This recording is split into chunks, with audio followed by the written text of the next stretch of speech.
À la page 24 du chapitre 10 de mes notes de cours, on fait un autre exemple avec les forces de frottement. Donc, c'est la situation 3 de la section 2.5 de Séguin, situation qui s'intitule « Un bloc immobile sur un plan incliné » et dont on peut prendre connaissance à la page 231 du livre de Séguin. On en fait une première lecture. Une deuxième lecture maintenant pour identifier les données. La première donnée que je rencontre, c'est le DE kg, donc la masse du bloc. Il y a une deuxième donnée cachée. Le bloc est immobile. J'aurais pu écrire V est égal à 0. Un bloc immobile, ça veut dire qu'il n'y a pas de vitesse. Ça a une certaine importance parce que je vais en conclure que je suis dans le domaine statique. Sur un plan incliné à 30 degrés, donc j'ai l'angle du plan. J'appelle ça θ x parce que je vais mettre mon axe des x selon le plan incliné. Donc ça va me donner l'angle que fait l'axe des x avec l'horizontale. On désire déterminer la force de frottement. Donc, mon inconnu, c'est la force de frottement. Donc, une valeur en newton. Je cherche la force de frottement.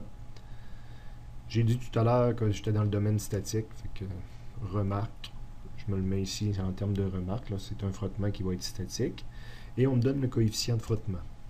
Pour illustrer la situation, donc, je vais avoir un problème de plan incliné. Donc, un système d'axe à l'horizontale un petit peu.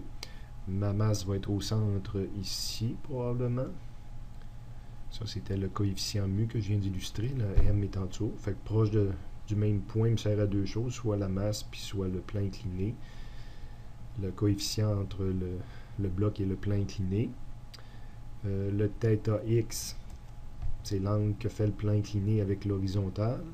La force de frottement, ben là, moi j'ai mis mon plan incliné comme ça, fait que le bloc voudrait descendre. La force de frottement, c'est ce qui empêche le bloc de descendre. Donc, les 4 variables de base sont illustrées. Dans un problème de dynamique, j'illustre toujours toutes mes forces qui sont en jeu pour bien comprendre que j'ai compris la dynamique, pour bien montrer que j'ai compris la dynamique associée à ça. Donc, j'ai toujours un FG. Si l'objet a une masse, il y a toujours un FG vers le bas. Si l'objet repose sur une surface, il va avoir une force normale. Ça, c'est mon système d'axe qui était là. Le problème des plans inclinés, c'est le FG qui n'est pas comme je voudrais l'avoir. Donc, j'ai montré que je le remplaçais par deux autres choses, que ce vecteur-là, j'en tiendrai pas compte. Je vais faire un problème avec 4 vecteurs plutôt qu'avec 3 vecteurs. Remarque, même le FG, c'est l'équivalent du FG tangentiel, plus parallèle, plus le FG perpendiculaire. Mon point d'interrogation pour déterminer quel outil que je vais prendre, c'est une force de frottement. Donc, c'est une force. Je peux faire appel soit aux lois de Newton.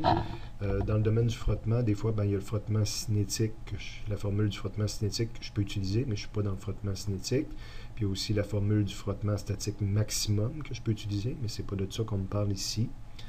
D'ailleurs, sur le résumé, on voit que quand on est dans la partie statique, on recommande fortement de faire le calcul de frottement statique à l'aide de la deuxième loi de Newton. Donc, de retour à mon problème, c'est ce que j'ai écrit ici, que je prenais la deuxième loi de Newton, puis selon l'axe des x, parce que la force de frottement est sur l'axe des x, donc je vais la faire apparaître.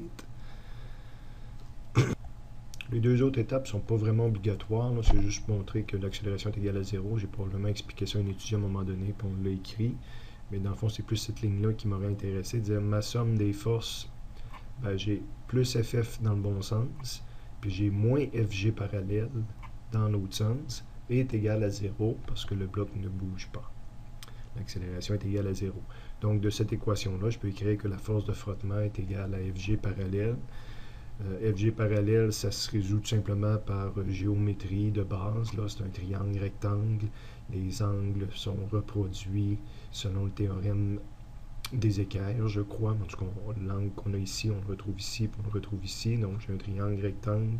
Si je cherche le côté opposé à l'angle, donc je vais utiliser FG fois le sin quand on veut avoir le côté opposé de mon angle qui est ici de θ x. FG, j'ai une formule qui me permet de le remplacer par MG, puis juste à mettre les chiffres et le problème est terminé.